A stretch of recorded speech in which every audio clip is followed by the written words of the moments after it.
ইতিমধ্যে জিতেন্দ্ৰ সিং ডাঙৰীয়া আৰু মই প্ৰদ্যুৎ বৰদলৈ ডাঙৰীয়াৰ লগত কথাখিনি পাতি আহিছোঁ।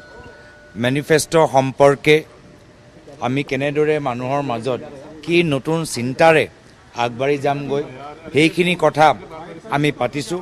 আৰু মিডিয়াত যিখিনি কথা বাৰম্বাৰ ওলাই আহিছে, মই ভাবোঁ প্ৰদ্যুৎ দাৰ দৰে এজন জ্যেষ্ঠ কংগ্ৰেছ নেতা, তেখেতক বাৰম্বাৰ মুখ্যমন্ত্ৰীয়ে তেওঁলোকৰ যিখিনি মানুহ মিডিয়া ভিতৰত আছে, সেই মিডিয়াৰ যোগেদি মুখ্যমন্ত্ৰীয়ে বাৰম্বাৰ ৰাজনৈতিকভাৱে ক্ষতি প্ৰদ্যুৎ বৰদলৈ ডাঙৰীয়া কৰিবলৈ বিচাৰে।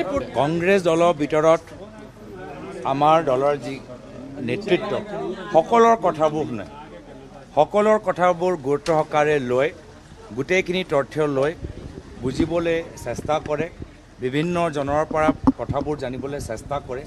তো সকলোৱে নিজৰ নিজৰ কথা আজি আমাৰ সদায় কওঁ যে আমাৰ এটা লোকতান্ত্ৰিক দলৰ ভিতৰত সকলৰ কথাৰ গুৰুত্ব সহকাৰে আমাৰ নেতৃত্বই লয়। ইতিমধ্যে জিতেন্দ্ৰ সিং ডাঙৰীয়া আৰু মই প্ৰদ্যুৎ বৰদলৈ ডাঙৰীয়াৰ লগত কথাখিনি পাতি আহিছোঁ।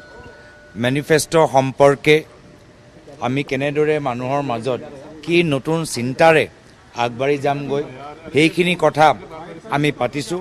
আৰু মিডিয়াত যিখিনি কথা বাৰম্বাৰ ওলাই আহিছে, মই ভাবোঁ প্ৰদ্যুৎ দাৰ দৰে এজন জ্যেষ্ঠ কংগ্ৰেছ নেতা, তেখেতক বাৰম্বাৰ মুখ্যমন্ত্ৰীয়ে তেওঁলোকৰ যিখিনি মানুহ মিডিয়া ভিতৰত আছে, সেই মিডিয়াৰ যোগেদি মুখ্যমন্ত্ৰীয়ে বাৰম্বাৰ ৰাজনৈতিকভাৱে ক্ষতি প্ৰদ্যুৎ বৰদলৈ ডাঙৰীয়া কৰিবলৈ বিচাৰে।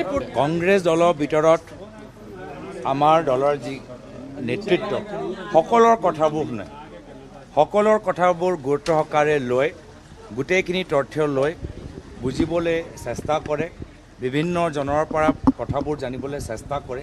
তো সকলোৱে নিজৰ নিজৰ কথা আজি আমাৰ সদায় কওঁ যে আমাৰ এটা লোকতান্ত্ৰিক দলৰ ভিতৰত সকলৰ কথাৰ গুৰুত্ব সহকাৰে আমাৰ নেতৃত্বই লয়।